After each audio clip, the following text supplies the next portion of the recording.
At first glance, the tranquil waters surrounding Saipan offer little hint of the bloody battle that once raged here. Beneath the surface, though, lie the ghostly remains of hundreds of assault vehicles, vessels, and aircraft that sank in World War II. With names like Emily and Jake in the Avenger, they tell the stories of heroic acts of courage and sacrifice made by the men and women who gave their lives in the conflict. Together, these wrecks make up the World War II Maritime Heritage Trail, Battle of Saipan.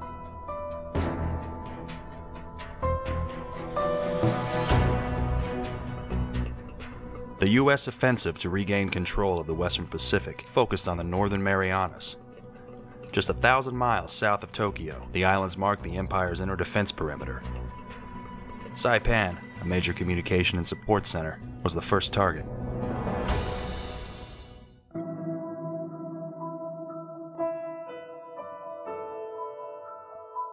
There is no hope of victory in places where we do not have control of the air.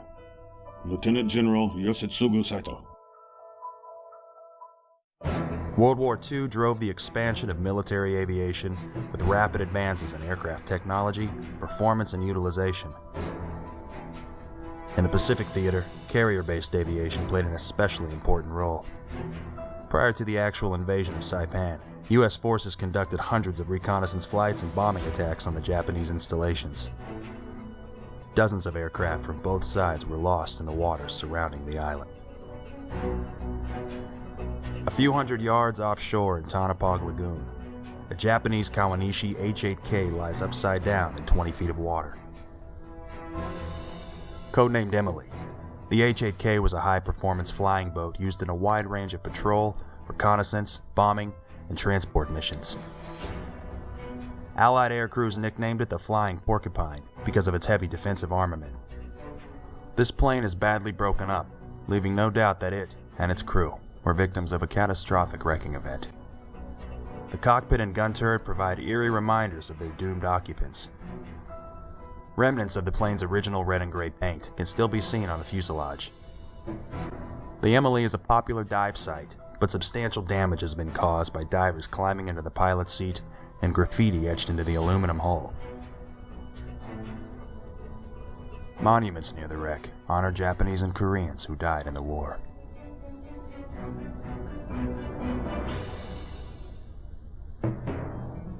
An Aichi E-13A lies about 400 yards south of Monagaha, also upside down, in 25 feet of water.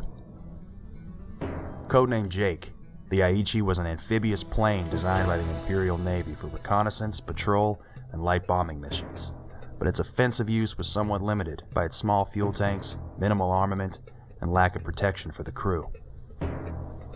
This area was a military disposal site, and there are signs that this plane might have been dumped here. A narrow section of the fuselage, otherwise fairly intact, is crumpled, maybe by a cable when it was hoisted or towed to the site. Bullet holes in the tail were a common way to release trapped air as the plane sank nose first. One of the Jake's pontoon floats lies in front of the port wing next to the fuselage.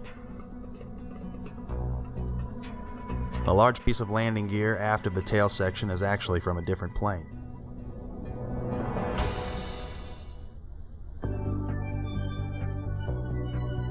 A Martin PBM Mariner is located about 650 yards southeast of Monagaha, upside down at 23 feet of water. The PBM, for Patrol Bomber Marine, was introduced in 1941 and dubbed the Fighting Flying Boat. Involved in virtually all Pacific campaigns, the Mariner was one of the most used seaplanes in World War II. It was large, powerful, and highly versatile. One of its major functions was to rescue downed airmen and survivors of distressed vessels. This plane's wreckage is widely scattered, hinting that it was one of 2 PBMs that were known to be shot down by friendly fire. Part of the cockpit, still with working levers, lies forward of the distinctive dihedral wing.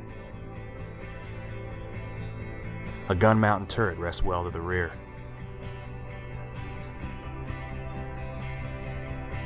Unfortunately, the wreck site has been damaged by boat anchoring and artifact looting. Important data has been lost due to munitions and other objects being moved from their original locations.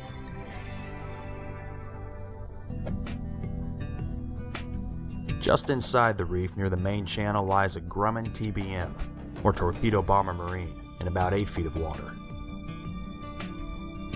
The innovative plane was developed by the U.S. in 1942 and nicknamed the Avenger in response to the Japanese attack on Pearl Harbor. Introduced in the Battle of Midway, the first Allied victory in the Pacific, it featured folding wings for use on aircraft carriers. Operated by a crew of 3, the fighter was light, fast, and well armed, including a rear-facing gun mounted beneath the tail. Airplane debris covered the site, and it's unlikely anyone survived the crash. Part of the radial engine, a section of the fuselage, observation port, and a turret ring are here, but the remainder of the aircraft is completely deteriorated. The plane's landing gear struts, exposed during low tides, have sustained further damage from years of use as boat moorings.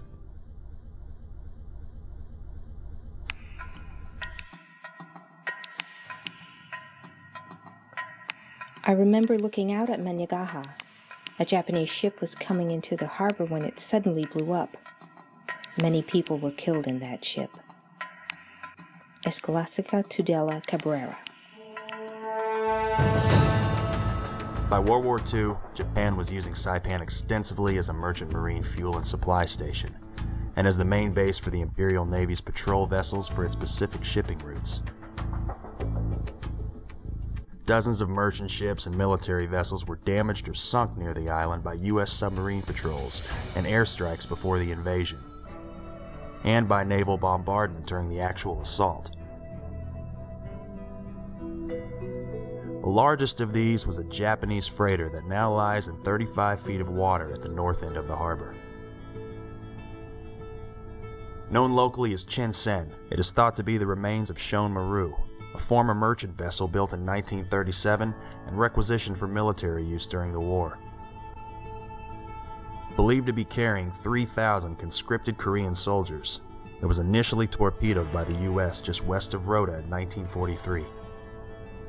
Severely damaged, it was towed to Saipan for repairs where, still grounded a year later, it was bombed in U.S. air raids.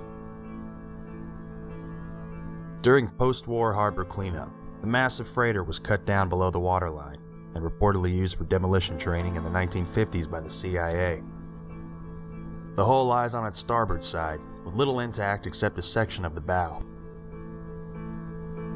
Remarkably though, major components like the engines, boilers, steering gear, and superstructure still sit close to their original positions. Near the center of the lagoon, the remains of a large vessel, possibly a Japanese auxiliary submarine chaser, lie adjacent to the main channel in about 30 feet of water. The Imperial Navy augmented its own fleet of submarine chasers by requisitioning Japanese merchant ships and captured Allied vessels for use as auxiliary sub-chasers. With its very sharp bow and sleek profile, this ship resembles the design of whaling ships that were known to be conscripted for military use. This vessel is thought to be one of 2 auxiliary sub-chasers sunk in the lagoon during the initial U.S. air raids. Lying on its starboard side in an area that was cleared after the war, it appears that the vessel was cut down to the first deck in the bow area.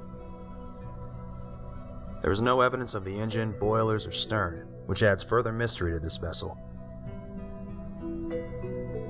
Also a probable CIA demolition target, several munitions scattered around the wreck may still be dangerous.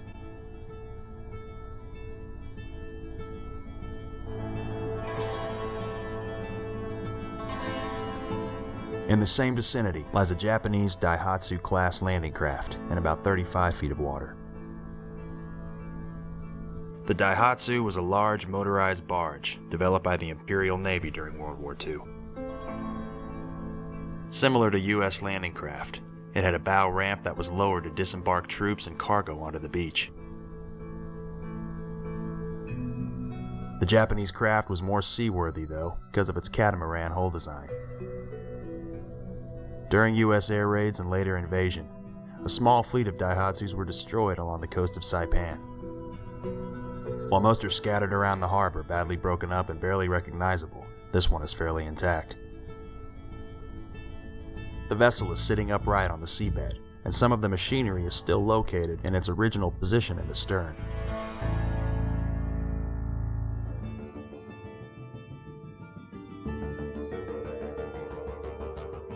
All around us was the chaotic debris of bitter combat, bodies lying in mangled and grotesque positions among the burning wrecks of LVTs. First Lieutenant John Saipan. During World War II, amphibious warfare was utilized on virtually every front. Enemy positions were bombarded by heavy air and naval fire, followed by ground troops and equipment landed on a wide beachhead. In the Battle of Saipan, U.S. forces employed the largest fleet of amphibious vehicles, landing craft, and medium tanks ever assembled. The assault was led by the 5th Amphibious Marine Corps at Sasupe and Chalan-Kanoa beaches on June 15, 1944.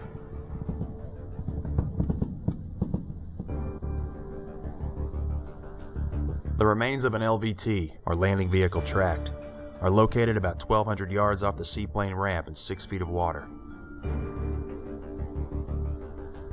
The LVT was developed for the Pacific Campaign to traverse the shallow fringing reefs where traditional landing craft couldn't go. The type was also known as an Amtrak, short for amphibious tractor.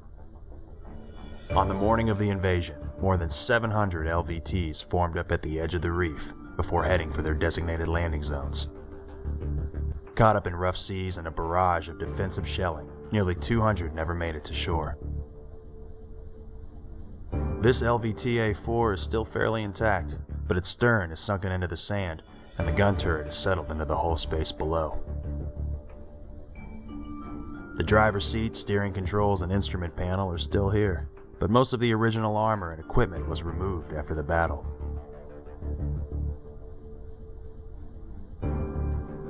Remnants of extra plating and gun mounts are evidence of in-field modifications that came to be known as the Marianas model.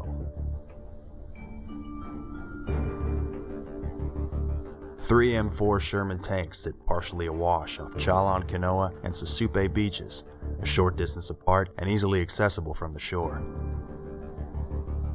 The Sherman tank was put into mass production in 1942.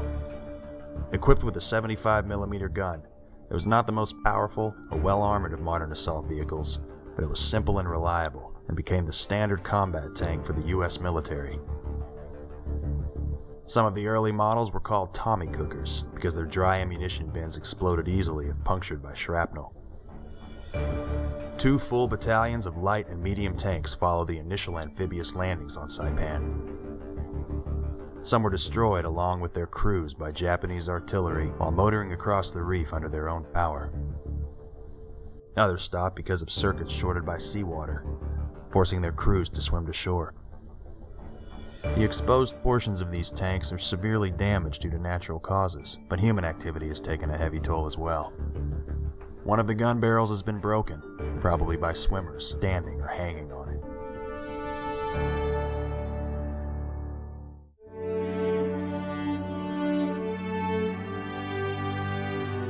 Saipan was the decisive battle of the Pacific Offensive. Our landing was the most advanced mechanical demonstration we had ever made. General Holland M. Smith. After an intense 3-week battle that cost tens of thousands of lives, U.S. forces finally gained control of the island. It was a major turning point in the war, the first breaching of the inner defensive line of Japan's Pacific Empire. Airfields constructed on Saipan and Tinian facilitated massive U.S. bombing raids on the Japanese mainland. It was from here that the B-29 Enola Gay embarked to drop the first nuclear weapon on Hiroshima, hastening the end of the war.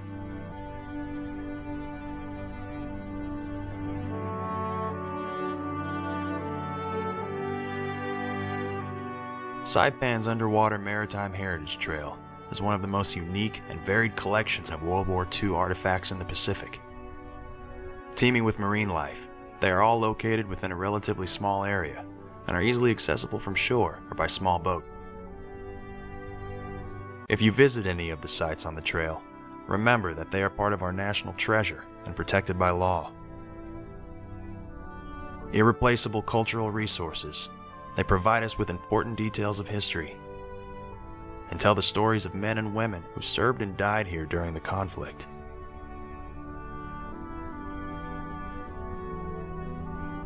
They are preserved so that future generations may visit, learn from, and enjoy these unique examples of our underwater heritage.